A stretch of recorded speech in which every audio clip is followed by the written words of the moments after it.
Hi, I'm Beth Norcross. I direct the Center for Spirituality and Nature. I'm out here in the Blue Ridge Mountains, Northwest Virginia, during what's been a really difficult week for the country and, in fact, the world.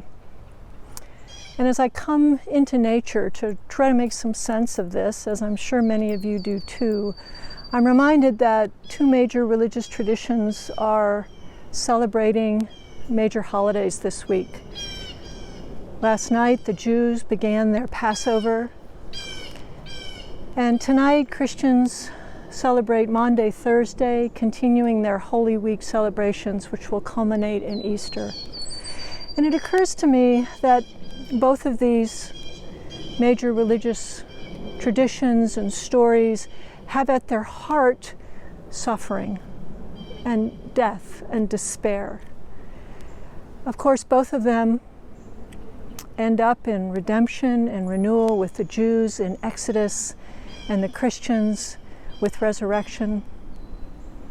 But how do we live in the meantime? How do we live while we're still imprisoned in Egypt? How do we live through Maundy, Thursday, and Good Friday? So I'm out here in the natural world looking for some kind of a wisdom. Of course, the natural world has at its core despair and violence and death. It's hard for us to accept that, but all of us have seen some evidence of that. A hawk taking a young bird, a snake swallowing a mouse. What are we to make of that? And how does nature live in the midst of that, as we are trying to live in the midst of our grief and our sense of despondency and lament? Well, let's take a look around, see if we can look for some clues.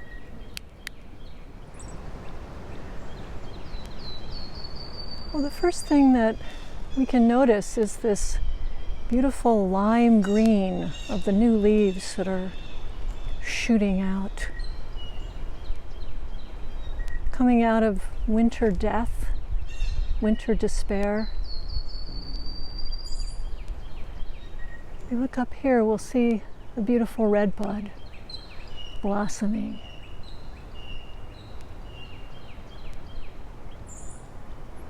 And if we look down here, we can see the tulip poplar leaves just starting to emerge.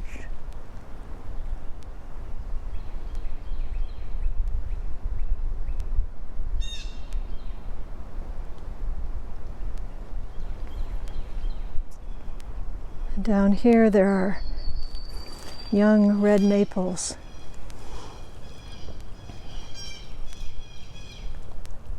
Coming out of the decay, coming out of the long winter. So what does this tell us?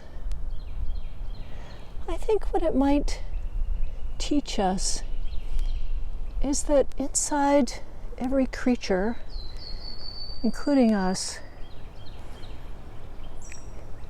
is this life force, is this drive toward living fully, whatever that might mean to them and to you. That as dark and difficult as it can get and is getting,